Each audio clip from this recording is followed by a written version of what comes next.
எங்க சாமி போறீங்க? அண்ணாவா? அதனால இவனக்கானு தான் எல்லாரும் கமெண்ட்ல கேட்டுக்கிட்டு இருக்காங்கடா, வியான் குட்டி எங்க வியான் எங்க அப்படின்னு. நாங்க வந்து 4 நாள் எக்ஸாம் டிஸ்டன்ஸ்ல போட்டிருந்ததுனால போய் எக்ஸாம் எழுதிட்டு இருந்தோம். இது வந்து என்னோட மாமியார் வீட்டில் வந்து வியானை விட்டுட்டு போயிட்டோம். காலையில் விட்டு போயிடும். இங்கே தான் நாங்களும் ஸ்டே பண்ணியிருக்கிறோம். ஸோ இங்கே விட்டுட்டு போயிட்டோம்.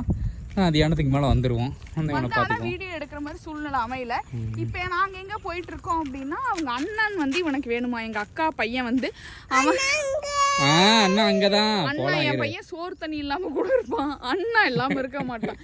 அப்ப அவங்க அண்ணா வேணுமா, அவன் எங்கேயோ அங்க இருக்கா 2 கிலோமீட்டர் ஓடிட்டான். அங்க ஓடிட்டான். இங்க தாண்டி போயிட்டாண்டி மறைஞ்சிச்சு. ஆமா, அவன் இப்ப வந்து நாங்க அங்க போனோம். அண்ணா வேணுமாமா, இவன் தம்பி வேணும் தங்கச்சி வேணும்னா கூட அடுத்து என் தங்கச்சிக்கு குழந்தை பிறக்குது, ஏதோ ஒன்று யாருக்காவது குழந்தை பிறக்கும் அடுத்தடுத்து. இவன் கேட்கறதெல்லாம் தம்பி வேணும் தங்கச்சி வேணும் பாப்பா வேணும்லாம் கேட்க மாட்டான். அண்ணா வேணும் அக்கா வேணும் தான் கேட்பான். அதாவது இவனை விட பெருசா இவனை என்கேஜ் பண்ணிக்கிற மாதிரி யாராவது வேணும். எங்க போறது?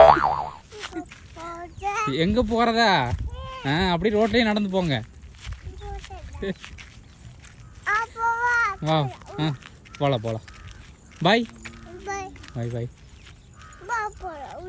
போலாம்.